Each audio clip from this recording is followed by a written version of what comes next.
ज्यादातर ब्रोकरेजेस का कहना है। तो स्टॉक में आज हमने देखा अच्छी खासी बिकवाली की पोजीशंस जुड़ती हुई दिखाई दी है। ऐसे में आपने ट्रेड क्या लेना है, हमने आपको मार्केट का सेटअप बताया, किन स्टॉक्स में क्या कुछ हो रहा है ये भी बताया। इंडिविजुअली कई सारे ट्रेड्स के मौके आपको मिलेंगे और हमारे जानकार आपकी मदद करेंगे। कौन जुड़ रहा है हमारे साथ वो आपको पहले बता देते हैं। प्रकाशकाबा.com के प्रकाश काबा, मानस जायसवाल, अमित सेठ, ये सब हमारे साथ स्क्रीन पर शामिल हो रहे हैं। इसके अलावा शरद अवस्थी, असित बरनपति और रचना वैद्य हमारा साथ देंगे। आपको बताएंगे कि क्या आपकी ट्रेडिंग रणनीति होनी चाहिए आज क्लोजिंग के लिहाज से। बैंकों पर हालांकि नजरें रखें, क्योंकि यहाँ पर जो फ्लैश आपकी स्क्रीन पर आ रहा है वो पीएसयू बैंकों के निजीकरण से जुड़ा हुआ है। पीएसयू बैंकों के निजीकरण पर कानून मंत्रालय के जवाब का इंतजार है सरकार को, और अनुमान यही है कि इस पार्लियामेंट सेशन में ये गाड़ी आगे बढ़ती हुई दिखाई देगी, यानी कि निजीकरण मॉनसून सत्र में, निजीकरण बिल जो है वो मॉनसून सत्र में पास हो सकता है। और पीएसयू बैंक इंडेक्स आपके सामने करीब 1.5% ऊपर।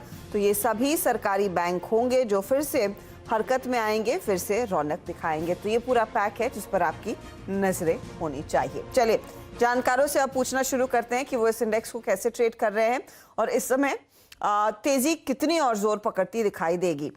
रिकवरी तो आई है मानस आफ्टरनून, लेकिन निफ्टी जैसे वीरू भी मेंशन कर रहे थे, क्या 16 240 250 के ऊपर ही खरीदारी का इंडिकेशन देगा या फिर आप इन लेवल्स पर भी खरीदने को तैयार हैं?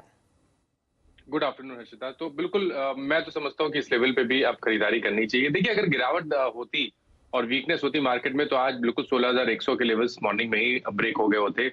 लेकिन लगातार 2 बार पूरे दिन में अगर आप देखें तो 2 बार 16,100 के आसपास जाने की निफ्टी ने कोशिश की, लेकिन उसके नीचे नहीं फिसला। वहां पर सपोर्ट लेने के बाद रिकवरी देखने को मिल रही है।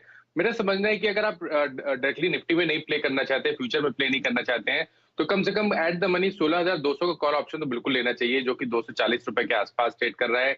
यहाँ पर 50 रुपए का रिस्क है, 190 रुपए के स्टॉप लॉस से खरीदारी करिए, लेकिन ऊपर की तरफ 350 से लेकर 375 तक के भाव आपको इस निफ्टी के 16,200 के कॉल ऑप्शन में देखने को मिल सकते हैं।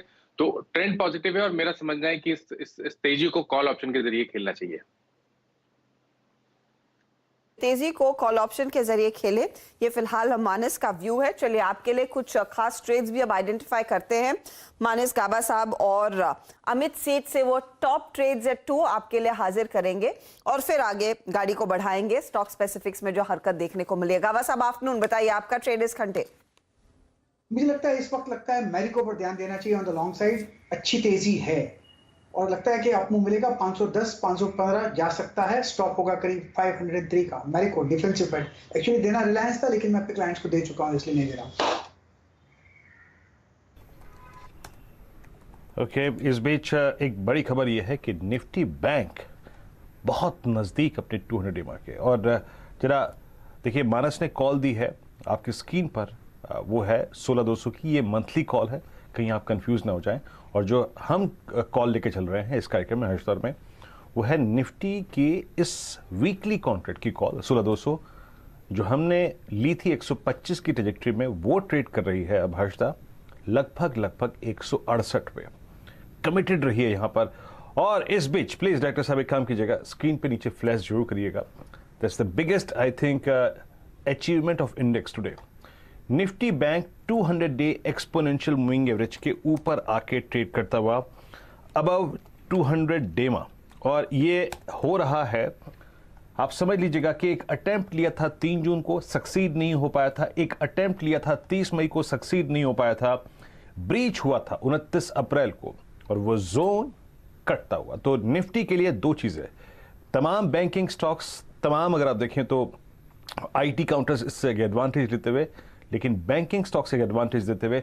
और प्लीज रिलायंस लिखे आइए एक बार, रिलायंस क्या कर रहा है। देखिए रिलायंस भी उस फॉलिंग जोन से बाहर निकला है, ये इंडेक्स को एक एडवांटेज मिला और रिलायंस इंडस्ट्रीज करीब 2420 पर आकर ट्रेड करता हुआ। गुड, शानदार स्विंग यहाँ पर। Nifty bank above 200 day exponential moving average. Amit, आपका ट्रेड क्या होगा? आप एग्जैक्टली इस वक्त किस चीज से इस क्लोजिंग को, जो कि एक अच्छा स्विंग प्रोवाइड कर रही है, प्ले करना चाहेंगे? Good afternoon Viren ji, good afternoon Harshita ma'am. Viren ji, banking stocks पे तो काफी बात हो चुकी है तो उसको रिपीट नहीं करूंगा। मुझे ऑटो सेक्टर से आइशर मोटर्स काफी अच्छा लग रहा है। अगर इसका स्ट्रक्चर देखें तो वीकली चार्ट पे इसका ब्रेकआउट है। स्टॉक सारे शॉर्ट टर्म मूविंग एवरेजेस के ऊपर ट्रेड कर रहा है और इसका मोमेंटम इंडिकेटर आरएसआई भी कहीं ना कहीं बहुत वेल प्लेस्ड है। फ्यूचर्स में आइशर मोटर डिस्काउंट पे ट्रेड कर रहा है। इसका करंटली प्राइस 2980 का है फ्यूचर में। लॉन्ग की सलाह है 2940 का स्टॉप लॉस और 3050 के टारगेट रहेंगे आइशर मोटर में।